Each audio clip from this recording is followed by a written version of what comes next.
au grand Salim Laïdi.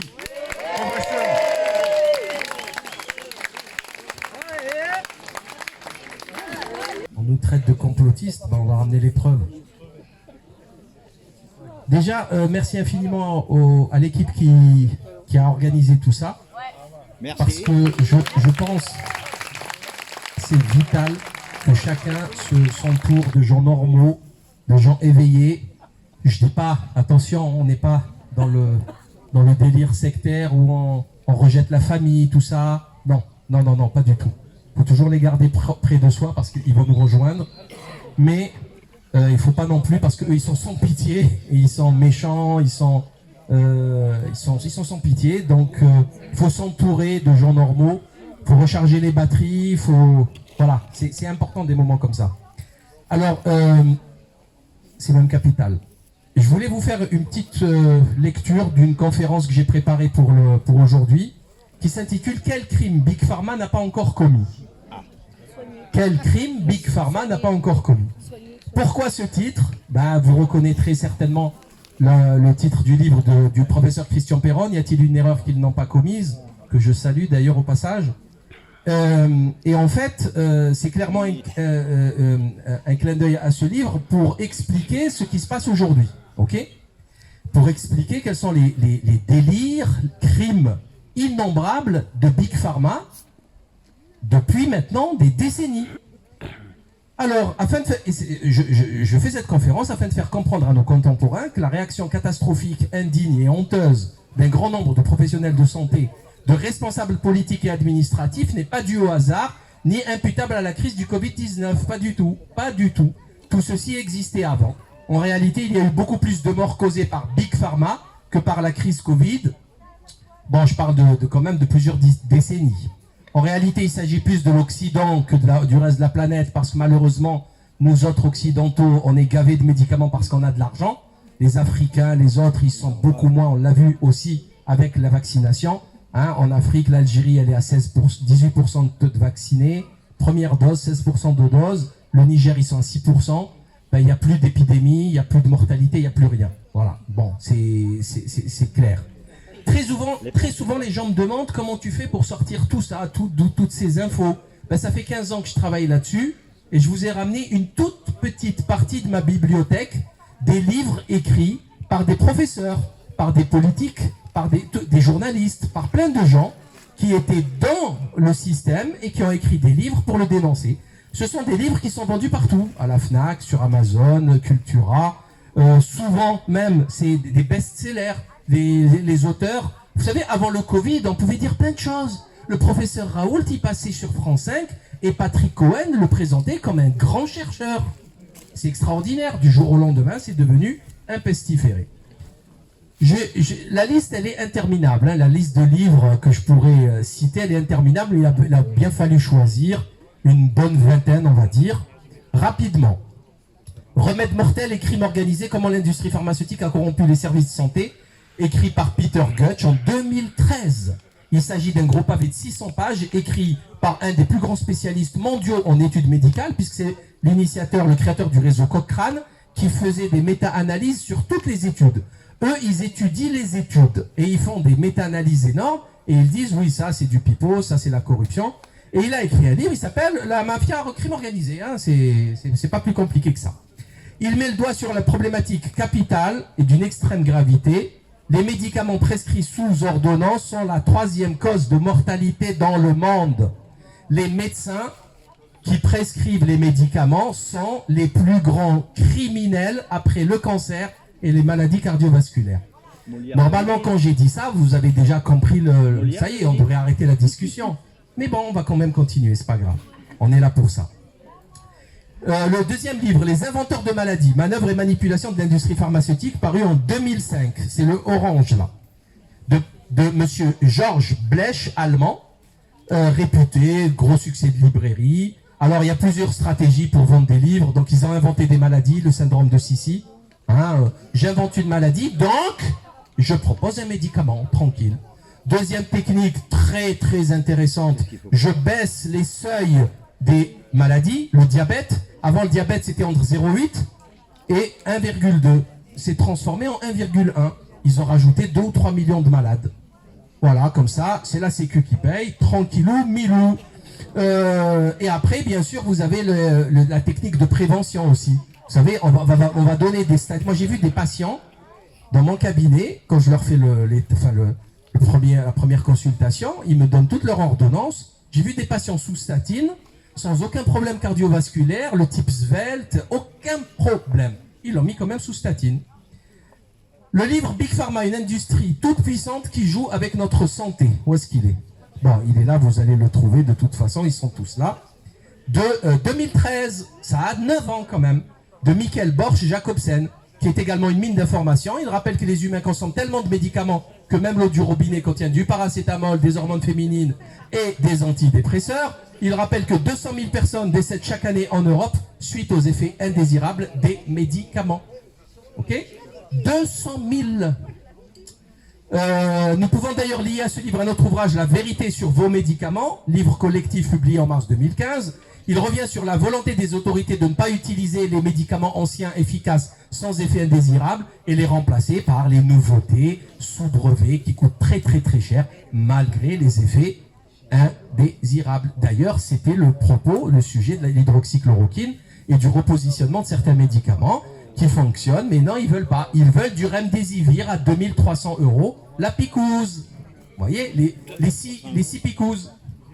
Faut-il rappeler qu'il existe près de 5000 médicaments différents dans les officines françaises, avec 13 000 formulations. Sur ces 5000, il en existe 200 d'essentiels, comme l'écrit Maurice Rapin dans son livre « Les 200 médicaments essentiels », qui est là. Il y a 200 médicaments essentiels pour la pratique de la médecine interne à l'hôpital par une bonne vingtaine de professionnels qui a écrit le bouquin. Et nous, on en a 5000 à la pharmacie. Pourquoi faire? C'est quoi ce truc? Bon. 35 milliards d'euros de dépenses chaque année. En 20 ans, ça a été multiplié par 2. Donc, on peut diviser cette somme par 4, par 5 sans aucun problème. Est-ce que vous vous rendez compte que personne n'a rien vu, hein? C'est-à-dire que vous avez des gens qui vous disent il n'y a que 200 médicaments. Il y a même l'OMS qui a une liste de 300 médicaments. Il y en a qui parlent de 150 médicaments seulement. Mais on va dire 300 sur 5000. Donc, on en jette à la poubelle 4700 qui ne sont pas remboursés. Pourtant, ils sont remboursés, ils ont été validés par la HAS et la NSM. Je vous laisse deviner le degré de corruption nécessaire pour valider des médicaments dont le SMR, service médical rendu, est égal à 0 dans la maladie. Et en parallèle, vous avez plein d'effets indésirables graves. Ça aurait dû, vraiment, en 2 secondes, vous le jetez à la poubelle, le médicament. D'ailleurs, c'est extraordinaire, la revue Prescrire, chaque année, elle publie la liste d'une centaine de médicaments dangereux qu'il faut arrêter de prescrire. La HAS, elle les a jamais arrêtés, ces médicaments. Ils s'en foutent, mais alors là, mais complètement. On peut également rappeler l'existence du livre du professeur Philippe Eben, Corruption et crédulité en médecine, stop aux statines et autres dangers, publié en 2015. Le professeur Eben, a été un grand combattant contre les dérives criminelles de Big Pharma et l'un des premiers à dénoncer les dangers des statines avec le docteur Michel Delorgeril, avec des effets indésirables gravissimes, AVC, diabète, perte de la vue, etc. Il rappelle que les nouveaux anti-agrégants et anticoagulants ruinent la sécurité sociale, qu'ils sont très chers et qu'ils ont des effets indésirables très graves. Ils ont même mis des anticoagulants sans antidote. Il y a des gens qui mouraient, qui se vidaient de leur sang. Le moindre ulcère, les moindres blessures, comment on appelle ça, les hémorroïdes, ils se vidaient littéralement de leur sang parce qu'ils ont commercialisé un excellent anticoagulant sans antidote. Il faut être complètement taré pour faire un truc pareil, hein. Mais Big Pharma l'a fait. La question du 4e âge est essentielle. Écoutez bien ce que je vais dire, hein. Les auteurs parlent carrément d'eux, je les cite, véritable génocide gériatrique sans culpabilité, parce que lorsqu'on est vieux, on doit mourir. Fin de citation. Je répète. Heureusement, la moitié, elle est assise. Là, 2 tiers sont assis. Véritable génocide gériatrique sans culpabilité, parce que lorsqu'on est vieux, on doit mourir. C'est pas moi qui le dis. En plus, ils sont 4 à l'avoir écrit, avec des chefs de service, etc. Alors que, qu'est-ce qu'on nous a vendu, nous, avec le Covid? Il faut vacciner tout le monde pour protéger nos vieux. Hein, papy et mamie dans la cuisine. Hein, parce que c'est comme ça qu'on protège les vieux. Toi, tu manges dans le salon et papy et mamie, tu les mets à la cave. Avoir sorti ce truc, c'est quand même pas mal. On a eu le scandale, vous savez, des EHPAD avec la jeune aide-soignante Ella Krief en mai 2019 qui a écrit son livre « Le scandale des EHPAD ». On a appris avec le livre « Les Fossoyeurs » de Victor Castanet qu'ils mangeaient 4 repas par jour pour 4,12 €. Donc ils sont dénutrition, nourriture chimique dégueulasse, ils ont une couche pour toute la journée, des infections sur infections, c'est une horreur. Ils meurent par pack de 12, comme des chiens dans les mouroirs. Et après, on vient nous dire, non, non, on va tous vous vacciner pour sauver nos anciens qu'on n'a pas respectés, qu'on n'a jamais respectés. Je rappelle qu'une dame de 83 ans est morte assise après 8h moins quart d'attente dans un service d'urgence en France il y a 15 jours. Plus jamais ça! Il y a 15 jours. Ça, il faut toujours le rappeler. Après les personnes âgées, catégorie de malades fragiles, nous allons parler maintenant des femmes enceintes. Certes, elles ne sont pas malades, mais quand même un peu fragiles. Ce n'est pas elles qui sont fragiles, c'est plutôt le bébé. Ça, c'est extraordinaire. Lisez « Accouchement, les femmes méritent mieux », paru en janvier 2018, ou un autre ouvrage qui traite cette grave problématique, le livre noir de la gynécologie, publié en mars 2017. Alors là, écoutez, sincèrement, les femmes, merci mon Dieu, je ne suis pas une femme. Merci. Mais c'est une boucherie. Alors écoutez ça. Nous apprenons dans ces nombreux témoignages à quel point certaines femmes ont été maltraitées par des gynécologues obstétriciens et même des femmes gynécos, pendant leur grossesse et surtout lors de l'accouchement. Alors là, écoutez bien, franchement, on n'y croit pas quand on lit le truc. Alors, bon, il y a l'hypermédicalisation de la grossesse. Vous savez, la grossesse maintenant c'est devenu une maladie, alors que c'est physiologique, c'est comme la vieillesse, c'est pas une maladie. Mais écoutez quand même, depuis quelques décennies, voilà, le pire dans ces comportements, il y a tout de même eu des ablations d'utérus sans prévenir la patiente. Ils ont enlevé des utérus à une patiente sans la prévenir. Mais le pire dans ces comportements sera la pratique de l'épisiotomie ainsi que de la césarienne pour aller vite ou pour partir en week-end, car ça facilite la sortie du bébé en quelques dizaines de minutes au lieu d'attendre une bonne dizaine d'heures, comme surtout pour le premier accouchement. C'est d'autant plus grave que les épisiotomies étaient réalisées sans le consentement de la future maman. Plusieurs témoignages affirment que des épisiotomies et des césariennes étaient réalisées à vif, sans anesthésie. Vous savez ce que c'est ça? Alors, vous savez, le coup de bistouri, c'est rapide, vous ouvrez, ça va. Mais après, il faut recoudre. À chaque fois, il y a des... Enfin, c'est un boucher, c'est des bouchers. Tous ces actes chirurgicaux inutiles peuvent avoir des effets secondaires définitifs graves sur la santé des femmes. Et même, vous savez que la césarienne, c'est dangereux parce qu'on peut balafrer le bébé aussi. Bien entendu, ce n'est pas une question de week-end, puisqu'il y a aussi la facturation. Plus je fais d'actes chirurgicaux, épisiotomie, comment on appelle ça, césarienne, plus j'encaisse de l'argent, alors que normalement, enfin, je sais pas, c'est pas des vendeurs de sacs Gucci ou je ne sais quoi, c'est des médecins, ils ne devraient pas faire ça. Le livre Le Mediator 150 mg de Madame Irène Frachon parle du scandale que j'ai dénoncé à partir de 2008, bien avant sa médiatisation. Il est un autre exemple de la faillite du système.